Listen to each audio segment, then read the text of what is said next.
Good day, my name is Alvin Estaño, and in this video I will discuss structural biosecurity and its measures.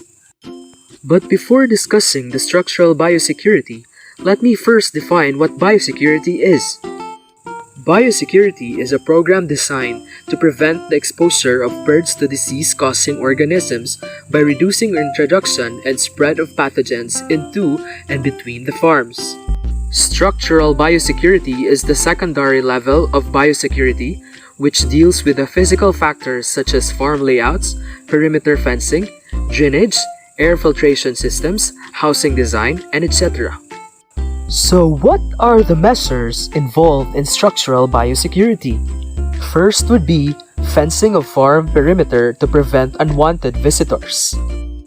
Fencing is an essential component of livestock management for the demarcation of boundaries and improved appearance and security. Farmers ought to ensure that herds or flocks are well kept and do not disturb neighboring farms. 10 factors to consider when fencing your poultry farm. First is the climatic condition of the environment where your poultry is located, the kind of birds you have in your poultry, the type of predators your birds or fowls be exposed to, easy accessibility, effective security system, easy ventilation, construction cost and your budget, environmental hazards, safety for both birds and humans, the size of your poultry farm. Next is to test water source for minerals, bacteria, chemical contamination, and pathogen load. It is important because we are able to determine harmful substances and organisms that would endanger the lives of our animals in the future. Poor quality of the water may interfere with digestion and subsequent bird performance. Water quality is determined by its composition beyond hydrogen and oxygen molecules. Laboratories will evaluate samples for factors that impact taste, solid buildup, and toxicity. Factors include pH, bacterial load, turbidity, color, and total solids and hardness. They'll test for iron, manganese, nitrate, alkalinity, and toxic compounds. Next, concrete stage with suitable water and power supply for sanitation of vehicles.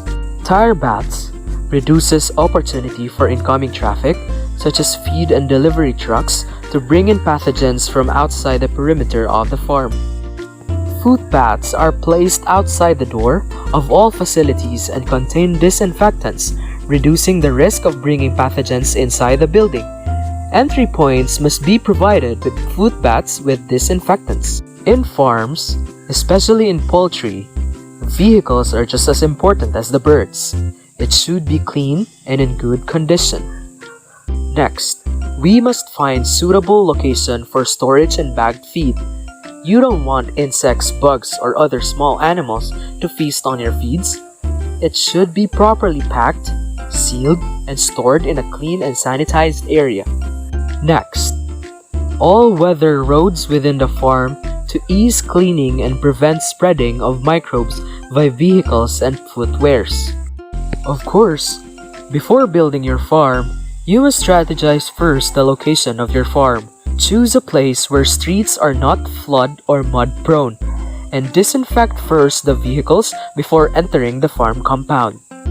Next, facilities for safe scientific disposal of dead birds. Never ever dispose dead birds in an improper way.